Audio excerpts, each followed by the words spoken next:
Will do. Hi, guys. So pleased to meet you. My name is Santiago. I'm from Spain. CINEMANIA is the name of my magazine. How are you? Yeah, good, thank you. Very Doing good. well. Great. So I just watched the film. I loved it. I had a great time. There's one thing I wanted to ask you straight ahead is, have you ever been around this kind of rich, self-centered, white people like the ones we see in the party in the film? And what do you think this movie gets right about them? Jessica, you go first. Well, you mean like besides our United States Supreme Court? I'm kidding. That's Yeah, one that's one thought. it's gonna be a I don't fun know, day maybe in today. a party, maybe. No, No, no, I yes, wasn't. I wasn't thinking about that. I no, I just in your was. experience as Yes, Hollywood actors.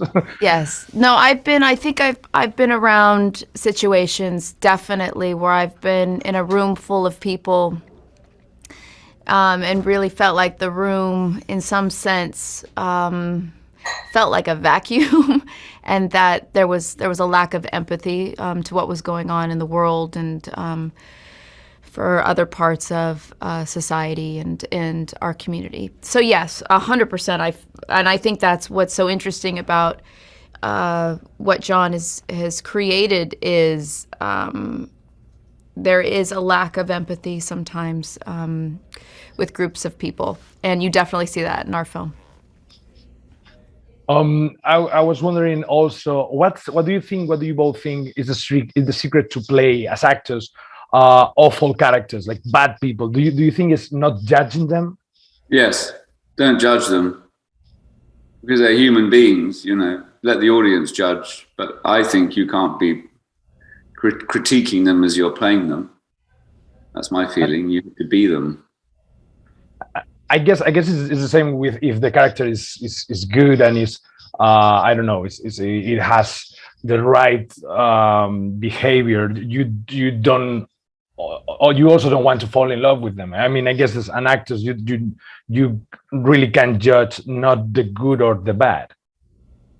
Well, I don't know. I think your job is to be the person, and the person you be in them in the present moment, and all their anxieties and prejudices and all their insecurities or their moods or whatever. We all have them. We're all full of flaws and bits of ourselves that are ugly, and sometimes the ugly sides of people are magnified in characters. But I think that you want to show the audience is fully rounded human beings, and maybe they do terrible things, but if you're inside that person's head, maybe in that moment they don't think they're doing a terrible thing. Sure. Another thing that I loved in this movie is the first half an hour when you are together, how you create this couple. I think that when you're in a relationship, you react to every little detail of the other one, right? Like with a word or with a movement, you know if she or he is angry or happy, and that happens between your characters in this movie. How did you work that kind of reactions, that kind of little details between you two, and did it help that you knew each other before the film? We spent, I think it was on one of our first days of shooting. It's the first scene in the film where we're on the boat. We were on that boat for a long time, and we spent quite a long time actually talking about the history of Joe and David and how they met, and kind of created this backstory. So we had this idea of where we came from. I mean, I love working with people more than once because I find that there's an inherent trust there. You don't have to get to know someone. I feel more free that I can be myself, and just, you don't have to really worry about being polite. You can just be authentic. And and Rafe is definitely someone I feel that around. And he's also such a open person, and, in his personal life, but also in his professional life. When he's working, you really feel in the scenes alongside him that he is open to what you're bringing into the room and reacting to it. And that's the most exciting energy to work alongside, because it feels more like you're creating something authentic and real rather than just showing up and acting by yourself. I much prefer to work with people who are open to the possibilities that come from listening to the other. I completely agree with Jessica, and I think you're right, Jessica. I think it helped. We worked together before, and it was lovely. It was fantastic to be reunited with Jessica playing these two parts, and I think we just sort of fell into a rhythm of these characters. It's a great script by John McDonough, and I think the sort of economy of the dialogue, it's a great bit of piece of the film dialogue is economic, and therefore, what's not said, what's said in a look or a gesture or a turn of the head or the scratching of, just these little things which are human little behavioral things that an economic script often allows behavioral stuff to speak as much as the words. But I completely agree with Jessica. I felt that we kind of very quickly got into what this vibe was between these people. And I think I completely agree.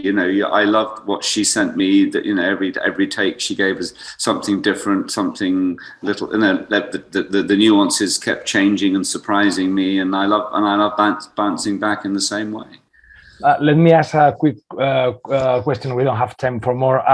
For Mr. Fiennes, your first movie role was in 1992, and Mr. Chastain was in 2008. I'm curious, what's the first memory you have for her work before you met her? What was the first memory you have for Jessica Chastain before you met her? It was The Tree of Life.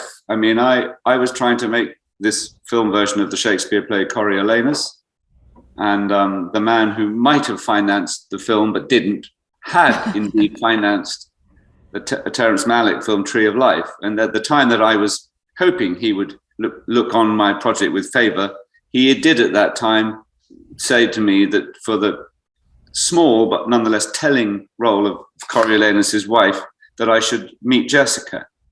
And I met her and immediately knew that she would be brilliant. I had heard wonderful things about her. I hadn't actually seen the film. I saw it shortly after. But my first sight of Jessica was in a small cafe in Manhattan. And then I saw how magical she was in The Tree of Life a bit later. But indeed, she was magical to meet in person. I don't just say that because we're doing this. She walked in and there was this translucent, open, completely magnetic quality. And I just knew that in this role, and also I have to say, Jessica was amazingly faithful to the project because it wasn't a big part. And I remember saying to Jessica, I know you're going to be swept up by Scorsese or Inarritu or something. And you said, no, I want to do your film. And I said, okay, we'll see. And she did do my film. And for that, I am eternally grateful. Well, thank you so much. You've given me so much joy through the years with your career. So it's been a pleasure to talk with you. Have fun. See you next time. Thank you. Nice to see you. Nice to see you.